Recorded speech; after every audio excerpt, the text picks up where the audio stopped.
Ghibah ini dosa besar, bukan dosa yang dengan kita sholat bisa dihapuskan. Kita tahu ada dosa-dosa kecil yang dengan melaksanakan sholat insya Allah dihapuskan. Innal hasanat yudhibna as-sayyi'at. Tapi ada dosa-dosa yang kita harus bertobat, dan tobatnya nggak cukup hanya minta ampun sama Allah Azza wa Jalla, karena ini hak orang, hak manusia.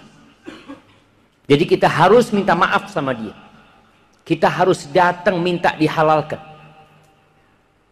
Karena subhanallah jemaah, Allah Azza wa Jalla mengatakan, ya ayyuhalladzina amanu ijtanibu katsiran minadh-dhann inna ba'dadh-dhanni itsm wa la tajassasu wa la yaghtab ba'dukum ba'dha ayuhibbu ahadukum an ya'kula lahma akhihi maitan fakarihtumu wattaqullaha innallaha tawwabur rahim. Kata Allah, wahai orang-orang yang beriman, jauhi kebanyakan berprasangka. Kita ini suka menduga, kayaknya dia kayak gitu, mungkin dia seperti itu, macam-macam. Jauhi kebanyakan berprasangka, karena sebagian prasangka itu dosa. Wala tajassasu. Kata Allah, jangan tajassus. Tajassus itu mengintai, mencari-cari kesalahan orang. Biasanya setelah berprasangka, langkah kedua mencari-cari, bener enggak dia ini beli motor kayaknya kredit kayak. Mana mau cari tahu, ada apa untuk cari-cari tahu? Enggak usah, kreditnya mungkin riba. Nah, Allah mengatakan wala tajassus. Biasanya setelah kita tahu, oh, ternyata benar fulan ini melakukan kesalahan.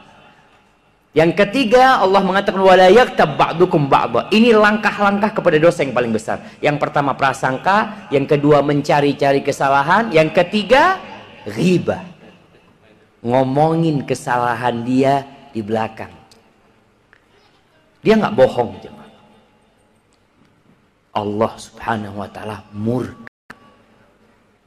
Bahkan disebutkan oleh Allah Azza wa Jalla, kalian mau nggak makan bangkai saudara kalian? Mau nggak kita makan siang jemaah? Ada fulan udah mati, dikeluarkan dari kuburan, lalu kita panggang.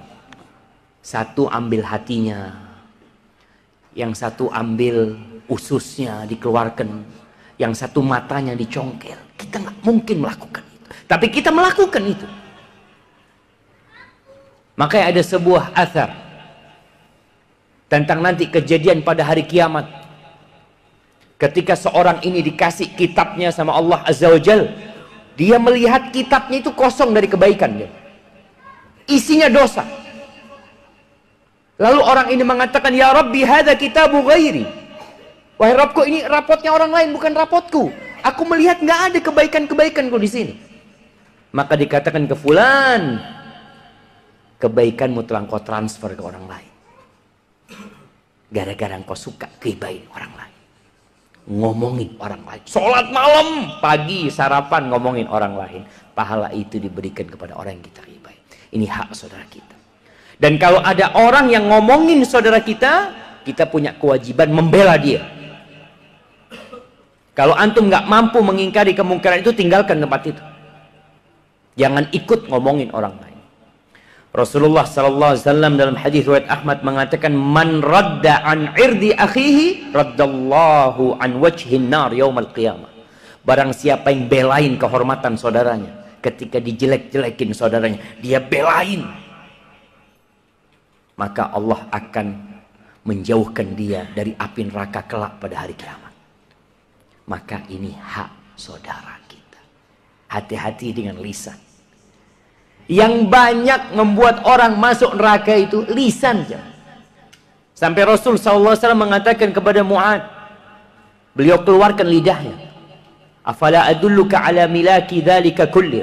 Mau nggak engkau aku kasih amalan yang mengumpulkan semua amalan yang sudah aku jelaskan tadi. Nabi mengeluarkan lidahnya, beliau pegang lidahnya lalu mengatakan, amsik alaika hadza, menjaga lidah. Mu'ad heran, ya Rasulullah, wa inna la mu'akhaduna bima natakallamu bihi. Apakah kita akan dihukum dengan apa yang kita ucapkan? Thaqilatka ummuka ya Mu'ad wa hal yakubbun nas fin nari ala wujuhihim aw ala manakhirihim illa hasaidu alsinatihim. Mu'ad, gimana engkau ini? Tuh orang-orang tersungkur di dalam api neraka, di wajah mereka, di hidung mereka, tidak lain karena hasil omongan lidah mereka.